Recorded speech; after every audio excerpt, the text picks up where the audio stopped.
y los bienvengo entonces ahora sí a nuestra clase de hoy, la cuarta clase de nuestro ciclo Torá para vivir con ella. En este ciclo vamos paseando lentamente por distintas temáticas de Torá que hacen de modo directo a la vida práctica e intentamos explorar conceptualmente qué es lo que cada uno de estos puntos tiene para aportarnos en nuestro crecimiento espiritual y en nuestra práctica hebrea. En nuestra primera clase la primera clase se llamó Ojos y Corazones. Estuvimos estudiando acerca de las prevenciones necesarias que nos indica la Torá para todo lo relacionado al ejercicio de nuestra vista y el ejercicio de nuestros afectos. En nuestra segunda clase hablamos de lo que comemos. Partimos de la base de que cuando comemos estamos trabajando en alimentar nuestra alma y que a partir del hecho de que es el alma lo que buscamos alimentar, debemos filtrar minuciosamente y concienzudamente qué alimentos, qué energías ingresan a nuestro aparato digestivo, porque ellos van a determinar en gran parte qué trabajo espiritual vamos a poder realizar dentro de nuestro cometido en esta vida. En nuestra tercera clase llegamos a un tema que requirió de la sesión de hace una semana, va a requerir de la sesión de hoy y probablemente aún de una más. Porque una vez que hablamos de lo que ingresa por nuestra boca, es importantísimo estudiar qué es lo que va a salir de nuestra boca.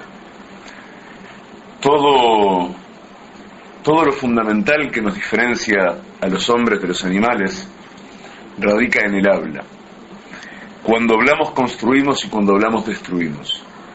Cuando hablamos nos asemejamos al Creador que dijo sea la luz y fue la luz. También nosotros tenemos capacidad de decir sea y que eso que decimos sea se haga efectivamente realidad. Y muchas veces sucede que tal pasa y ni siquiera somos capaces de advertirlo. Y sin saber realmente lo que estamos haciendo, bendecimos y maldecimos por doquier y en todas las direcciones. Y en realidad estamos determinando todo el tiempo cambios en nuestro mundo, sin realmente tener clara conciencia de ello y sin realmente estar cuidándonos, estar precaviéndonos de realmente de qué modo se corresponde, de qué modo es adecuado a la finalidad, a la búsqueda nuestra en esta vida, el verbo y cómo lo utilizamos. La semana pasada ingresamos al tema del habla por su costado más halagüeño. Ingresamos a la temática del habla por el lado de qué nos está ordenado decir y en qué ocasiones y cómo. Y repasamos a lo largo de una hora y media, que a mí me fue muy grata, todo aquello que tiene que ver con en qué nos ha sido ordenado por la Torá utilizar nuestra capacidad de hablar. E intenté de algún modo reflejar ante ustedes la perfección de un dibujo que se forma como cuando de pequeños nos daban para jugar aquel juego en el cual tenemos en una hoja una cantidad de puntos numerados, y en esos puntos numerados, si nos tomamos el trabajo de trazar líneas, segmentos de recta que los unen unos con los otros, va a aparecer al final un dibujo que está escondido en el diseño de esos puntos. Y así en cada caso, cada detalle de lo que hablamos se suma al conjunto de puntos que tenemos capacidad de unir con pequeños segmentos de recta para develar al final, cuando el dibujo está completo, el trazado de una vida enraizada en la sacralidad, enraizada en lo sagrado. Ahora bien, para que así sea. No basta con cumplir con el mandamiento positivo del habla. No basta con decir cuanto hay que decir, sino que también, y tan importante como ellos, si no más, debemos trabajar en precavernos de no destruir con el habla lo que construimos con el habla. Debemos atender a todo un nuevo dibujo formado por una cantidad de puntitos numerados que vamos a esbozar de modo muy básico a continuación, que nos dibujan, que nos explican en qué debemos cuidarnos de no empeñar nuestro habla, en qué no debemos contaminar nuestro verbo, porque cuanto más incontaminado esté nuestro verbo, más capaces de darle intensidad a la sacralidad del mismo verbo vamos a ser. Y cuanto menos contaminemos nuestra alma con palabras que nos están prohibidas, con palabras que nos impurifican, más, con mayor precisión, con mayor destreza, con mayor certeza, vamos a estar caminando hacia el sendero de lo sagrado y vamos a ser capaces de convertir nuestra vida en ese matrimonio que el hombre material debe oficiar con el Creador a través del trabajo del Espíritu. La semana pasada, cuando comenzamos con el tema del habla, dijimos que, siguiendo al Pele Yoetz, que es el libro que estamos utilizando para detallar toda esta lista que tiene que ver con el habla, el Pele Yoetz califica el ejercicio del habla en 3 secciones.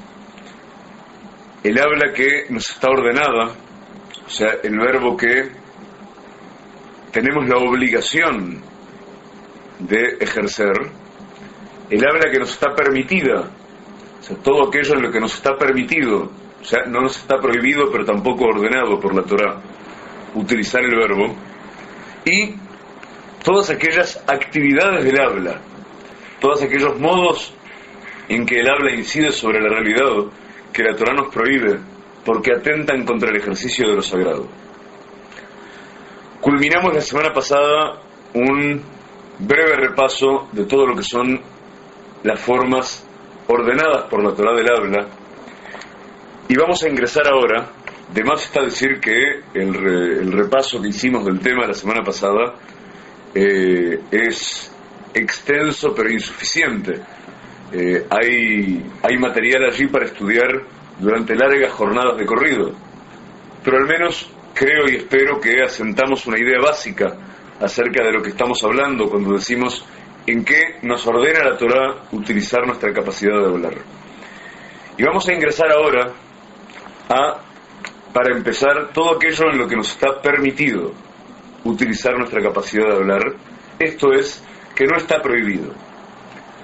Verbo y gracia, la lista es muy corta. La lista es muy corta y empieza diciendo así, y es lo que en matemáticas se conoce como un conjunto definido por comprensión.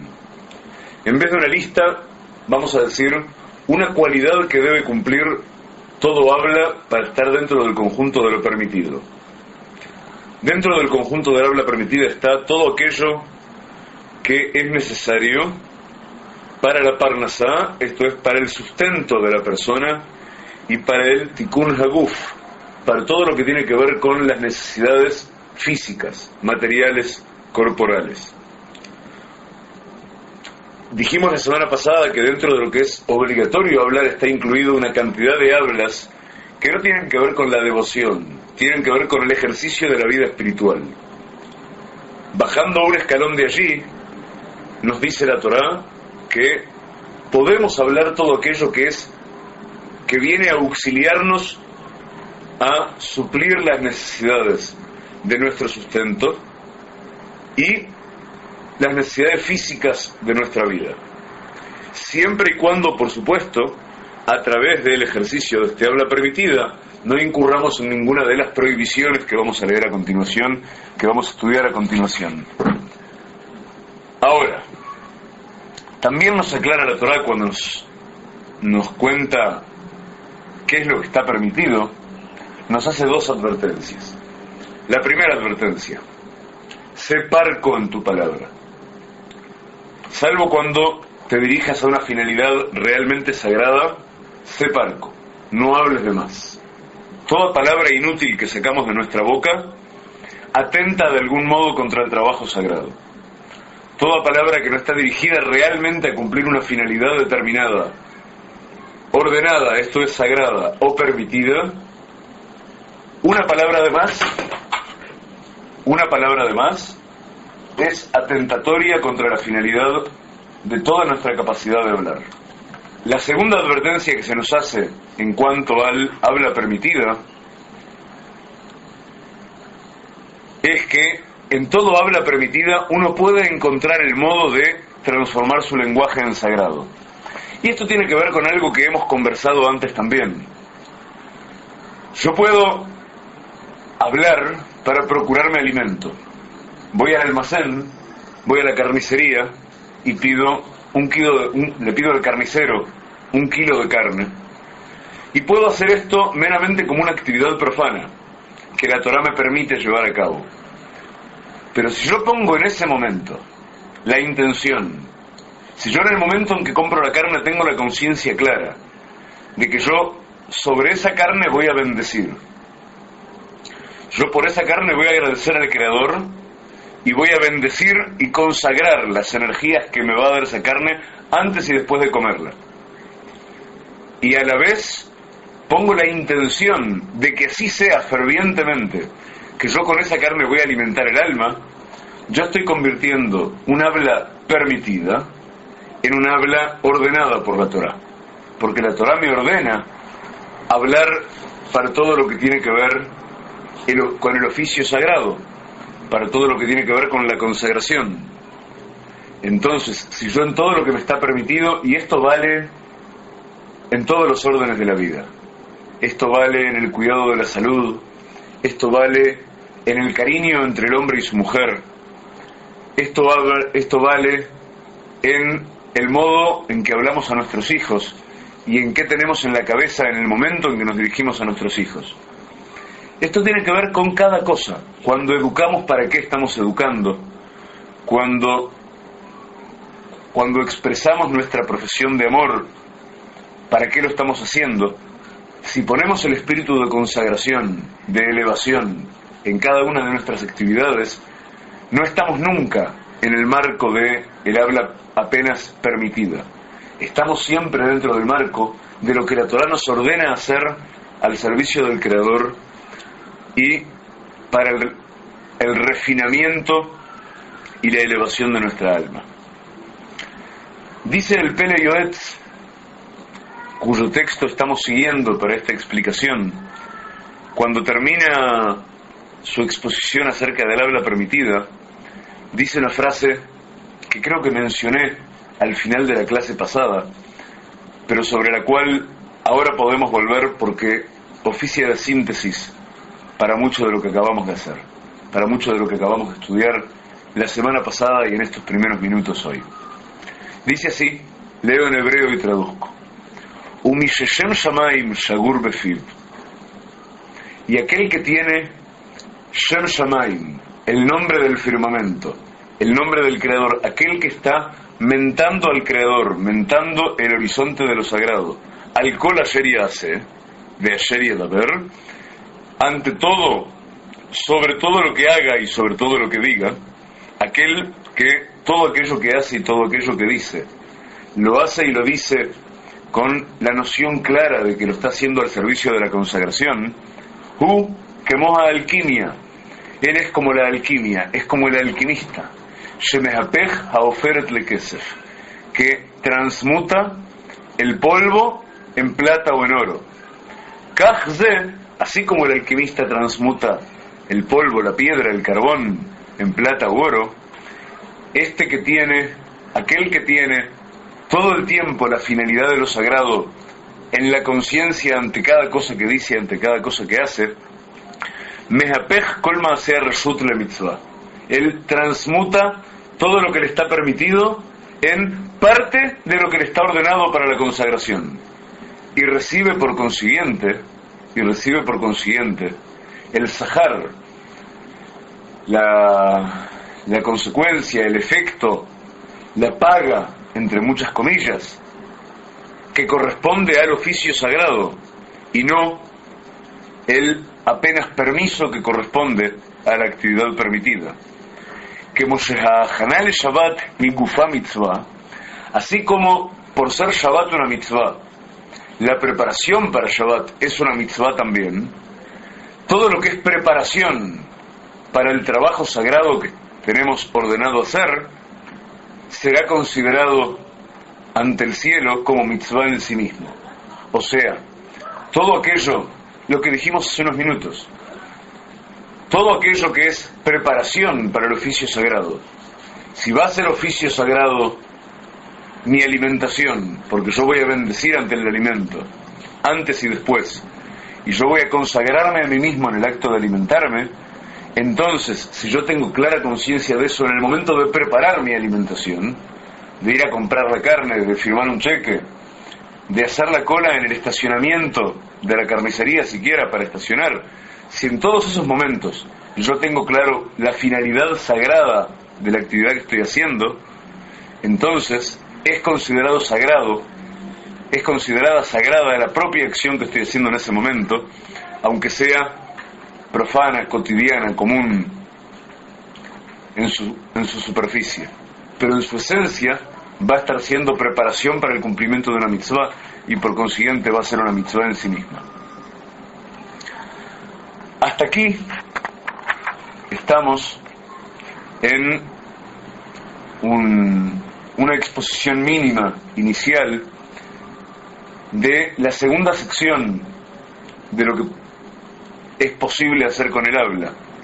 La primera fue lo que la Torá nos ordena hacer con el habla.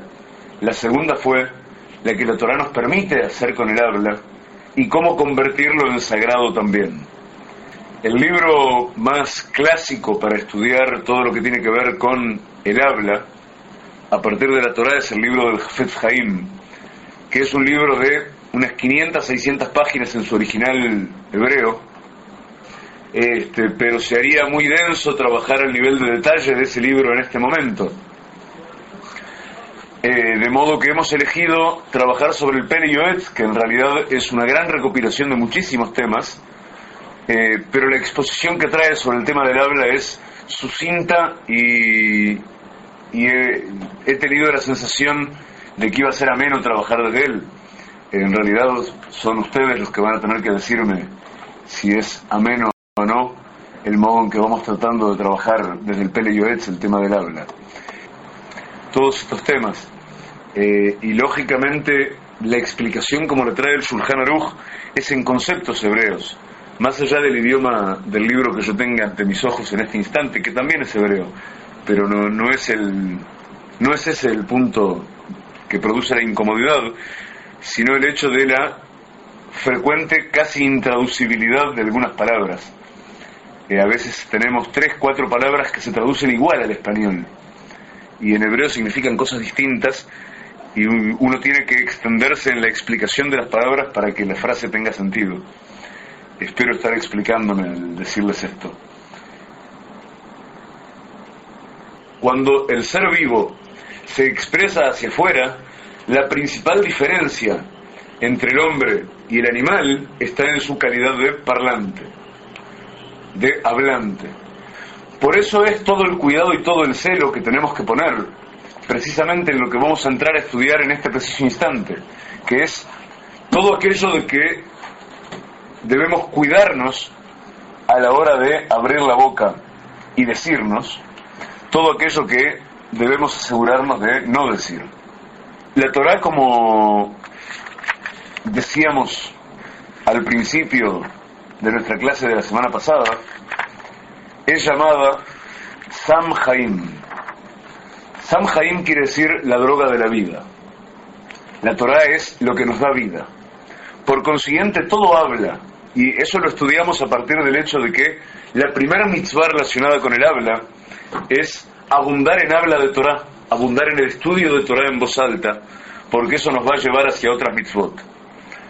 Por consiguiente, La primera premisa que vamos a traer relacionada con las prohibiciones del habla está en entender que todo habla que nos está prohibido es considerado Sam Hamavet, la droga de la muerte. De algún modo, el ejercicio del habla en cualquiera de las formas que la Torá nos prohíbe es algo que atrae la muerte, que nos lleva a incidir con fuerzas de muerte sobre la creación que estamos llamados a cuidar, mejorar y completar. La primera prohibición, por consiguiente, ya que decíamos esto de la Torá recién, en la cuenta que hace el Pele Yoetz, dice en hebreo así: Hamafsik mi mishnato veomer manae ilan ze, harei ze mitchayev benafsho. El que está estudiando, el que está dedicado al estudio de la Torá, y de pronto en medio del estudio de la Torá suspende el estudio de la Torá para hacer cualquier comentario banal acerca de lo que lo rodea, está incurriendo en una prohibición muy muy fuerte, porque está degradando su habla, está saliendo de modo repentino de lo sagrado, y uno va caminando por lo sagrado.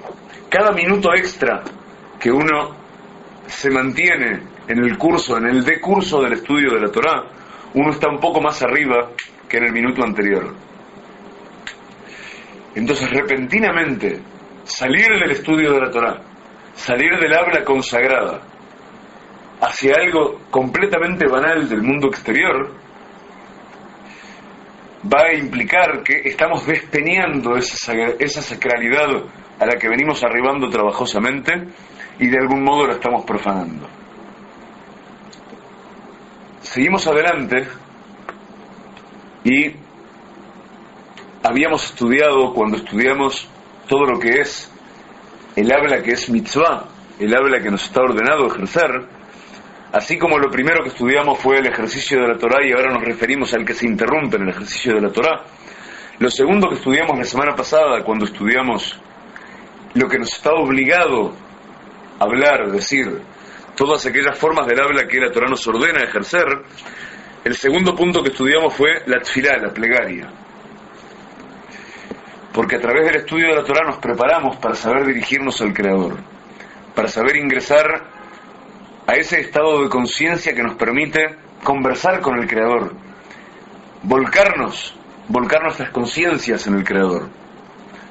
Por consiguiente, también al estudiar ahora todos aquellos puntos en que nos está prohibido utilizar nuestro habla, vamos a hacer referencia a la plegaria, a la tfilá. Y lo vamos a hacer de este modo.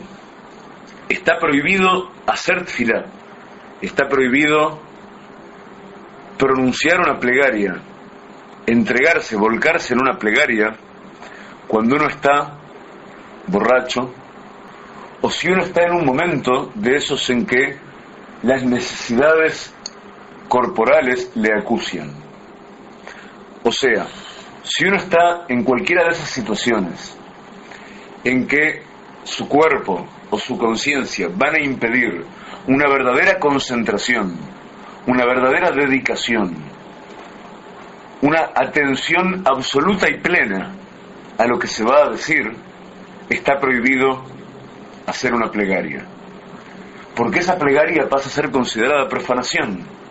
Esa plegaria mantiene toda su fuerza, pero la mantiene con signo negativo en vez del signo positivo que debiera tener. Es por esta misma razón que uno no debe decir o estudiar Torá, recordar versículos de Torá, o intercambiar e intentar enseñar Torá si está desnudo, o si está frente a alguien que está desnudo, o en un lugar que huele mal, o en un lugar donde hay desperdicios. Todo esto tiene que ver con lograr una integridad en el ejercicio de lo sagrado. Se trata de ese derredor necesariamente involucrado en nuestro estado de conciencia, necesariamente influyente e incidente en nuestro estado de conciencia, en nuestra capacidad de hacer cosas. Y esto no está nada lejano a lo que algunas formas de la terapia y algunas formas de la medicina han revelado a lo largo de los últimos años a partir de formas muy tradicionales y antiguas. Digamos, todo lo que tiene que ver con la cromoterapia, con la aromoterapia, la influencia de los aromas, la influencia de los colores, la influencia de las formas, la influencia de los sabores sobre el espíritu, sobre el estado de conciencia, sobre el estado de ánimo de alguien, sobre el estado más o menos proclive de alguien a ingresar en uno u otro estado de ánimo.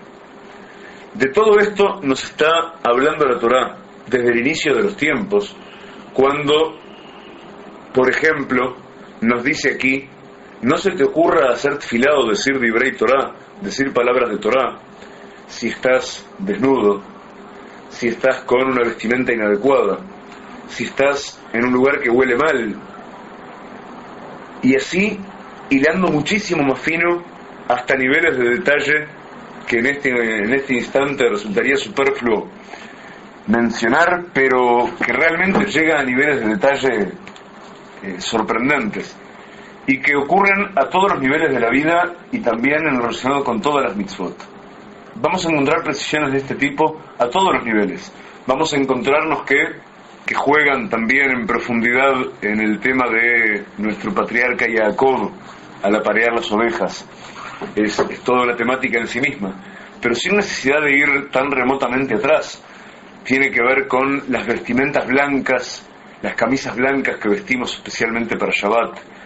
Tiene que ver con las distintas formas de vestimenta, tiene que ver con el no vestir cuero en Yom Kippur, el no vestir cuero cuando estamos de luto, tiene que ver con el mantel blanco que ponemos en nuestra mesa para Shabbat, tiene que ver con los colores de nuestro talit, tiene que ver con cada ínfimo detalle en que nos cuidamos, en que cuidamos el entorno en que llevamos a cabo cada mitzvah. Seguimos adelante y vamos a hilar un poco más fino. Ya vimos que nos está prohibido decir tefilá en un entorno inadecuado, en un entorno exterior inadecuado, porque eso transforma las palabras de mitzvah en palabras de profanación. Ahora vamos a ver que el que dice tefilot, plegarias, y el que dice brajot, bendiciones, sin intención, sin kavaná, esto es, sin la conciencia puesta en ello, aquel que dice sus plegarias y dice sus brajot y dice sus palabras de consagración de modo mecánico, el que recita de memoria sin realmente poner la cabeza y la conciencia en ello, es como un cuerpo sin alma. Así nos dice el Pele Yoetz, y así indica el Shulchan Aruch también, nuestra mayor fuente de halajá. Es como un cuerpo sin alma, y un cuerpo sin alma otra vez hace referencia a la muerte. Un cuerpo sin alma es precisamente un cadáver. Aquel que, teniendo capacidad de poner su conciencia, su intención en el deleite de la consagración, aquel que tiene capacidad de pensar en el momento de decir Shema Israel, Hashem Elokeinu, Hashem Echad, escucha Israel, Dios nuestro Señor, Dios el Creador es uno, tiene capacidad de fijar en su conciencia en ese momento la relevancia increíble de esa conciencia del uno, o de al menos intentar atisbar al significado de la unidad, y no lo hace. Su tefilá, su plegaria, es como un cuerpo sin alma, y por consiguiente se transforma otra vez en voz de muerte cuando podría ser voz de vida, y se transforma por consiguiente en ejercicio prohibido del habla en lugar de su condición previa, a priorística y natural, que es la de ejercicio obligatorio del habla. Lo mismo ocurre, lo mismo de lo que estábamos hablando recién, ocurre con aquel que se confiesa de vuelta sin sentir la necesidad íntima de esa confesión. Y aquí vuelvo sobre la precisión necesaria de que la confesión, el vidui hebreo, no es una confesión ante ser humano alguno, sino que es una confesión ante el Creador, que la hacemos cada día después de la Tefilat Shmona Esrei. Y el vidui tiene dos partes, una parte en la que recitamos una fórmula de confesión que se extiende sobre todas las transgresiones posibles en las que podemos haber incurrido, y luego una parte que es absolutamente personal, en la que cada hombre debe repasar su última jornada, y cada hombre debe decir frente al Creador en qué transgredió, en qué profanó, debe buscar dentro de sí la chispa del arrepentimiento, y debe proponerse sinceramente ante el Creador de modo directo y sin intermediarios, superar la traba, superar el obstáculo y no volver a incurrir en ello. Así le ocurra cada día, pero cada día va a estar algo más cerca. Pero quien pronuncia la fórmula de la confesión esta, quien pronuncia la fórmula que tenemos básica de la confesión, el detalle de todas las transgresiones en que podemos haber incurrido, sin humillarse, sin sentir arrepentimiento alguno, sin sentir que Dios quiera que mañana esta enumeración me quede grande, sin sentir todo eso, de algún modo está humillando el hecho mismo de la confesión, está haciendo burla de la idea misma, del concepto mismo de la confesión, y por consiguiente ingresa también en el marco de los ejercicios que nos está prohibido cometer con nuestra palabra. Y vamos haciendo otra vez una evolución en círculos concéntricos, tal como la hicimos a la hora de las palabras de mitzvah. Cuando estudiamos las formas de mitzvah en que ejercemos el habla, empezamos también en el ejercicio de la Torá, que es hacia adentro. Luego pasamos al ejercicio de la tefilá, de la plegaria, que es de uno hacia el Creador. Y luego arribamos por fin, en el siguiente círculo concéntrico, al ejercicio del habla que tenemos ordenado por la Torá hacer en relación con nuestros semejantes. Lo mismo vamos a hacer ahora, cuando llegamos a las formas prohibidas del habla, tras haber hablado de en qué modo nos está prohibido estudiar, aprender, enseñar Torá, y luego habernos referido en qué modos nos está prohibido dirigirnos al Creador. Vamos a hablar de las formas del habla en que no debemos dirigirnos en relación con nuestros semejantes. La primera de ellas, aquel que avergüenza en público a su semejante. En el mismo orden de esto que acabamos de decir, entran una cantidad de normas detalladas que tienen que ver con, por ejemplo, quién alza la voz sobre su maestro presente para enseñar una interpretación de la Torá que disiente con la de su maestro, cuando en realidad todo su camino él lo está aprendiendo de su maestro, cuando está claro que su maestro es más sabio que él, su maestro es quien lo instruye. Entonces está faltando el respeto a su maestro y está queriendo sobreponer su Torá aprendida de su maestro a la de aquel que nuevamente dice mecánicamente amén. Decir amén, ¿por qué entra aquí? Podría entrar con la plegaria que habíamos hablado hace un rato, pero lo que sucede es que uno dice amén a la plegaria de otro. Entonces el amén tiene que ver también con el respeto y con la suscripción de uno de la plegaria de otro. Es el que dice ese amén mecánicamente y sin prestar la más mínima atención a qué está diciendo amén, entra dentro de este mismo marco. De algún modo está denigrando la plegaria del otro al darle un amén que no viene al caso, que queda fuera de contexto. Aquel que, miren qué nivel de detalle que trae la halajá, aquel que frente a un grupo de gente que desdeñan o aborrecen a alguien, habla especialmente bien de este alguien, de modo tal que hay un serio riesgo que sus palabras acrecienten el odio o el aborrecimiento de estos por aquel. Y recién ahora vamos a llegar al marco de los más externos de las formas del habla que atraen muerte y que atraen el mal sobre la vida y que de algún modo profanan y quitan fuerza a todo trabajo de consagración. La primera de ellas es la Lashon Hara, la mala lengua. La mala lengua es, en términos muy sencillos, la maledicencia, aquel que habla mal del otro. En términos muy simples, de vuelta, si vamos al Hafetz Haim, por ejemplo, este otro libro que les mencionaba hace un rato, solo sobre las precisiones de qué es la Lashon Hara y qué no es la Lashon Hara, tiene para obsequiarnos una cantidad realmente importante de páginas. Pero en términos simples, y sobre ellos cualquiera puede ahondar desde el sentido común sin mayor dificultad, la Lashon Hara es ejercer la maledicencia, hablar mal del otro bajo cualquier circunstancia, salvo cuando se trata de atestiguar en un juicio en el que tiene que saltar la verdad, porque ahí no es estar haciendo maledicencia, sino que es estar cumpliendo con la mitzvah de prestar testimonio para hacer revelar la verdad, como estudiamos la semana pasada. Pero cuando no se trata de ello, la maledicencia es un pecado que atrae el mal sobre la tierra y atrae todas las formas de destrucción a nuestra vida.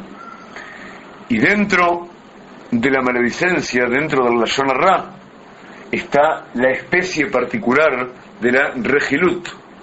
La Rejilut es decirle a un segundo que un tercero le produjo un daño, sea de palabra o de acción, a este segundo. O sea, son todas las formas que tienen que ver, y podríamos empezar a ahondar en el detalle, porque nos enseñan nuestros sabios que en el cuidado del habla especialmente está centralizado en este momento nuestra capacidad de atraer la redención a nuestras vidas, a la vida del pueblo de Israel y al mundo en esta etapa de la creación, acercándonos al año 6000 de la creación. La cima de la consagración, la cima de la recomposición, de la reconexión de Creador con sus criaturas, de Creador con su creación, que está en nuestras manos oficiar en este momento, radica en nuestro ejercicio del habla. Entonces tenemos que el grado más fuerte de la profanación de la lengua es el Lashon Hara, la maledicencia en todas sus formas. Y hay que tener muchísimo cuidado, porque en general uno tiende a decir, sí, está bien, claro, yo soy un buen tipo, yo no hablo mal del otro. Pero si nos ponemos a analizar con un tamiz muy finito todo lo que decimos a lo largo del día, a veces basta con decir esas cosas muy livianas, muy inaprehensibles, casi inadvertibles, que decimos todo el tiempo, y esas cosas muchas veces son maledicencia. No, ¿qué va a llegar temprano este tipo? Por decir de algún modo, por decir algo. La verdad, gracias a Dios, en este momento no se me ocurre ningún ejemplo concreto, pero la vida está llena de ejemplos concretos en los que todos nosotros, buenos y justos, incurrimos en la maledicencia por pura inadvertencia. No basta con no proponernos hablar mal del prójimo, es necesario proponernos activamente evitar la maledicencia en nuestro verbo, en nuestro habla, y entonces si estamos despiertos a eso todo el tiempo, vamos a advertir con facilidad cuán a menudo tenemos en la punta de la lengua algo que en realidad debemos callar. Mejor mordernos la lengua antes. Y vamos a advertir con desazón cuántas veces nos damos cuenta recién después que lo dijimos. Y bueno, es un entrenamiento.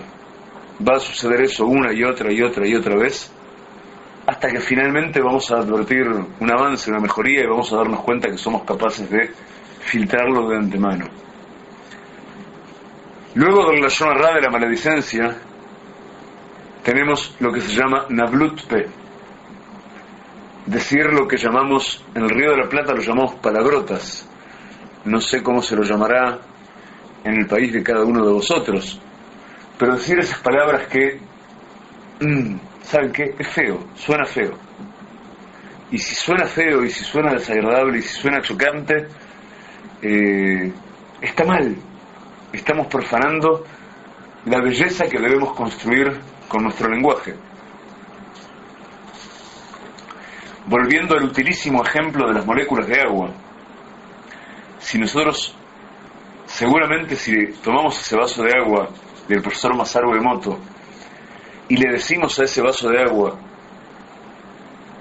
algunas frases horribles, de esas que gente de muy poca cultura, gente de bajos fondos, suele utilizar de modo descuidado por falta de pulimiento, y lo congelamos y fotografiamos sus moléculas, seguramente la fotografía que vamos a tomar va a ser de las más alteradas de todas, de esos dibujos caóticos, porque no puede traer paz ni tranquilidad ni ánimo propicio a la sacralidad a nadie el proferir palabrotas. Y lo mismo se refiere Nablut Pe. Miren en qué palabras lo establece el Shulchan Aruch y también el Pele Yoetz. Aquel que habla en voz alta de esas cosas que solamente se deben intercambiar entre un hombre y su mujer. Y no hace falta decir más, porque precisamente no se debe hablar en voz alta de esas cosas y en público de esas cosas que solo tienen lugar entre un hombre y su mujer, dentro de una pareja, sea que se refiera a ellas explícitamente, o sea que aluda a ellas en ese tipo de lenguajes socarrones, y que al menos en el Río de la Plata, de donde provengo, están de macho latino, si me permiten la expresión, traer a colación permanentemente. Pero todo eso también, y creo que nadie necesita pruebas de que así es, todo eso también nos aleja de la vivencia de lo espiritual, nos aleja de lo sagrado, nos atrae a la terrenalidad. Y de lo que estamos hablando todo el tiempo es de consagrar el habla, porque estamos consagrando la vida.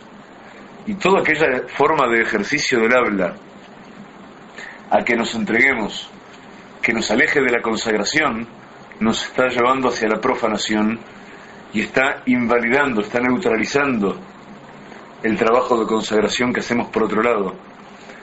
De algún modo, peor que eso todavía, está tomando la fuerza de la consagración que trabajamos por otro lado en el resto de nuestra acción, y esa fuerza la está transformando en negativa. Luego de Nablut Hape tenemos Shvuat Sheker o Shvuat Shav, el juramento que falta a la verdad o el juramento en vano. Aquí nadie de nosotros necesita, pienso, muchas explicaciones. Cuando juramos, nos referimos que estamos jurando en nombre de algo, o juramos por algo. Es a partir de todo lo que venimos hablando de la incidencia y la fuerza que tiene el habla, es muy fácil darnos cuenta de qué modo puede influir en nuestra vida y en nuestro mundo, y en lo que nos rodea, y en aquello por lo que juramos, un juramento que falta a la verdad o un juramento en vano. Luego tenemos, y miren de vuelta qué nivel de sutileza en esta precisión, lo que se llama la Hanupá. La Hanupá es aquel habla en el cual la boca y el corazón no apuntan a lo mismo. Aquella situación en la cual el corazón siente una cosa y lo que dice la boca disiente de lo que siente el corazón. Hanupá es encontrar a alguien a quien con dificultad soporto y que en realidad en mi corazón desprecio, y por alguna forma de conveniencia que sea, abrazarlo y llenarlo de elogios. O, miren, descendamos a un nivel más sutil todavía, encontrarnos con esa amiga, nosotras mujeres, encontrarnos con esa amiga que lleva puesto un vestido que le queda realmente fatal, horrible, espantosamente mal, y decirle: ¡ay, mi querida, qué hermosa te ves! Cuando en realidad mi corazón piensa: está hecha un esperpento esta mujer. Y lo mismo a todos los niveles, y a buenos entendedores sobran palabras. Ese tipo de actitud es detestable a ojos de la Torá, es detestable a ojos del Creador, y atrae la profanación sobre toda nuestra búsqueda de sacralidad, sobre todo aquello de nosotros que tienda a generar una vida sagrada, que tienda a generar la reconexión de la creación con el Creador, que tienda a llevarnos a realmente cumplir con la misión con la que llegamos a esta tierra. Luego de la Janupá viene en nuestra lista la Leitzanut. Leitzanut, si yo tuviera que traducirla al español de modo literal, diría ejercicio de la payasada. Aquello que pretende ser gracioso a costa de otro. El Leitzanut en general, miren, les voy a decir, en el marco más solemne de todos, sea en un Beit Midrash, sea en cualquier instancia en la cual se da una discusión o una conversación solemne, basta que alguien, en voz muy baja desde dentro de la platea, me eche una broma mínima, y absolutamente tonta y obvia, pero una broma mínima, para que esa broma mínima rompa el clima, se pierda toda la solemnidad y se pierda todo el hilo de aquello que se hablaba. ¿Lo han vivido? ¿Saben de qué estoy hablando? Eso es Leitzanut. El momento en el cual alguien, solamente por provocar la risa, solamente por ser el protagonista de algo, solamente por ejercer la atracción, por ejercer una forma del carisma, la más baja de las formas del carisma, rompe toda la construcción solemne de palabras que puede estar dándose a partir del estudio sagrado o a partir del análisis de algo que es serio e importante, y lo rompe a través de algo que presume de gracioso, por decirlo de alguna manera. Eso es detestable a ojos de la Torá, porque eso nuevamente despeña lo sagrado, despeña lo profundo y lo tira al abismo, lo arroja al pantano. Luego, y recién a esta altura del partido, viene la mentira. Luego que dijimos todo lo que dijimos antes, viene la mentira lisa y llana, que se equipara al pecado de idolatría.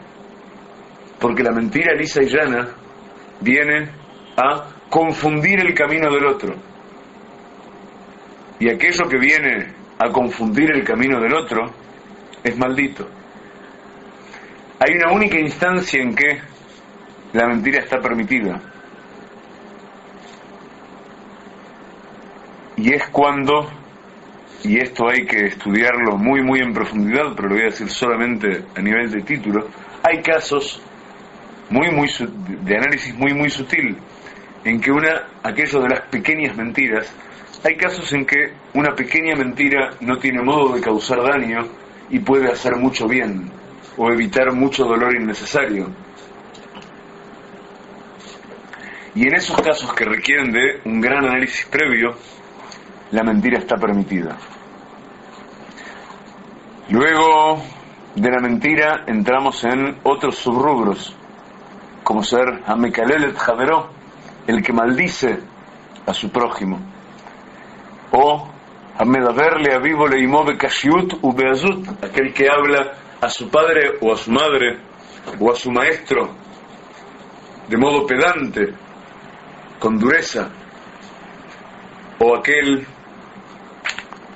que le pone apodos denigrantes al otro.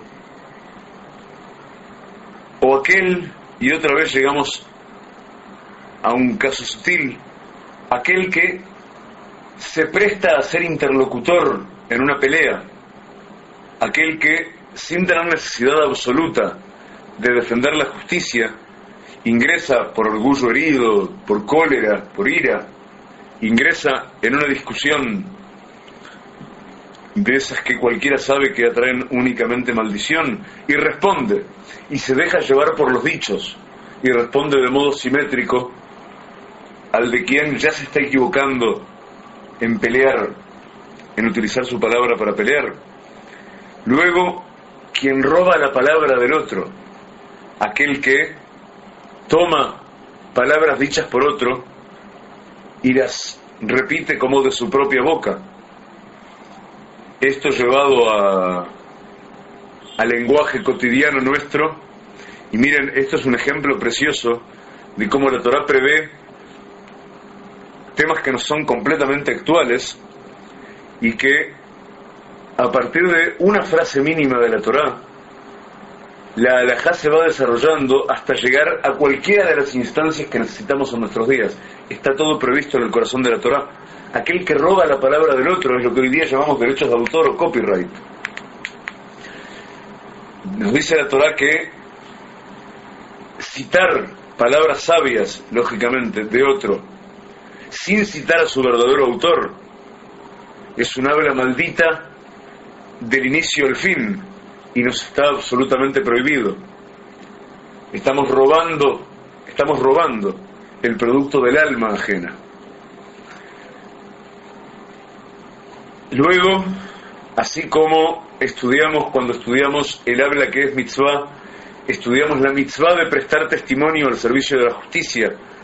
Lógicamente nos está prohibido prestar falso testimonio o inclinar con nuestro testimonio o con nuestro juicio la balanza de un juicio de un modo incorrecto, de un modo que no sea justo.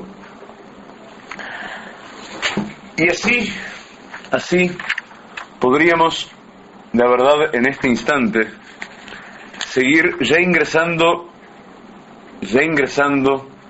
en otro nivel de estudio a partir de este punto, en otro círculo concéntrico que requiere un trabajo de detalle mucho más sutil. Podríamos seguir algunas horas más detallando casos del habla prohibida. Ahora, ¿por qué creo que el eje de simetría está aquí? Porque, y por favor corregidme si lo sienten distinto, porque me gustaría redondear de esa manera. Creo que en la primera parte de lo que hablamos hoy estuvimos entendiendo la simetría conceptual entre lo que la Torá nos ordena y lo que la Torá nos prohíbe, que nos va a permitir intuir que en realidad, de vuelta, como decimos cada vez y en cada clase, todo es uno. Hay un único valor absoluto, como en los números enteros en matemáticas.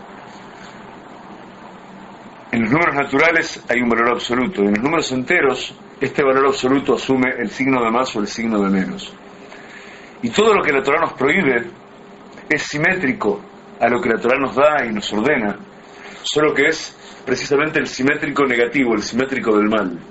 La Torá nos enseña a elegir la vida y nos previene de ejercer la muerte. La Torá nos enseña a edificar el bien y nos previene de ceder a la tentación del mal o de permitir el exceso del mal a apoderarse del bien. Y así sucesivamente. Y tras ver estos casos de simetría, estuvimos viendo los focos más relevantes de los que se desprenden las distintas formas de habla que nos prohíbe la Torá. Y las fuimos viendo en una evolución simétrica a como vimos las formas en que la Torá nos ordena hablar.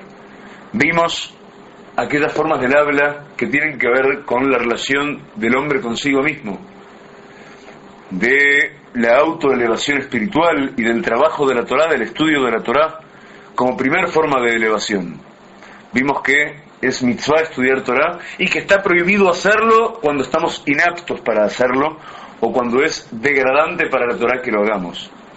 Vimos que es mitzvah dirigirnos en plegaria al Creador y volcar nuestra conciencia, volcar nuestro corazón, volcar nuestro deseo, volcar nuestra pena, volcar nuestra felicidad en el Creador.